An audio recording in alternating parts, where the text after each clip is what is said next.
Now here's an airplane just about to come into ground effect. Now the thing you need to know about ground effect is an airplane actually flies better within about a wingspan of the ground. And that can cause it to float and float and float and float and float.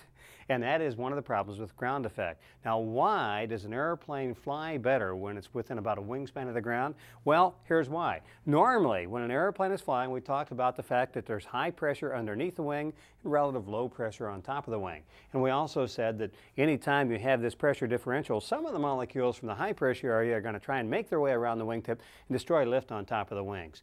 Well, anytime an airplane is flying, some of the lift on top of the wing is actually being destroyed in that fashion.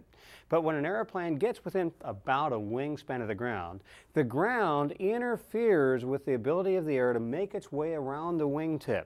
And some of the lift that would have been destroyed is no longer being destroyed when the airplane's within about a wingspan of the ground, and that is called ground effect. So on the FAA written exam, you need to know that ground effect is the result of the interference of the surface of the earth with the airflow patterns about an airplane.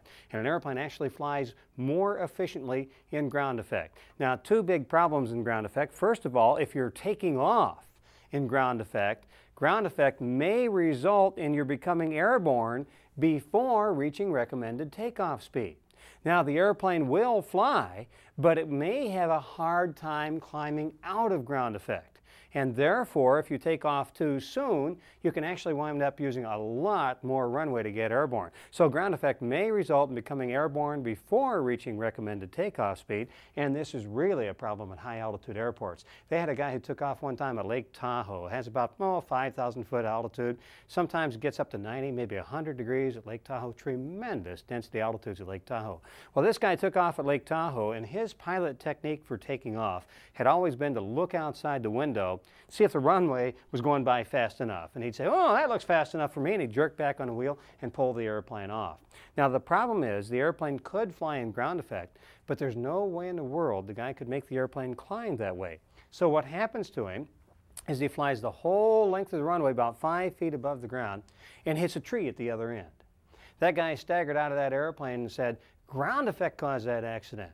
Well, in a sense, he's right, but it's not ground effect that caused that accident. Ground effect doesn't cause accidents. What causes accidents in airplanes? Pilots cause accidents, and the pilot caused that accident by allowing the airplane to become airborne before reaching recommended takeoff speed. Now, let's talk about it. Would you say ground effect increases or decreases lift? Well, it increases lift. The airplane flies better in ground effect. And does ground effect increase or decrease drag? It decreases drag.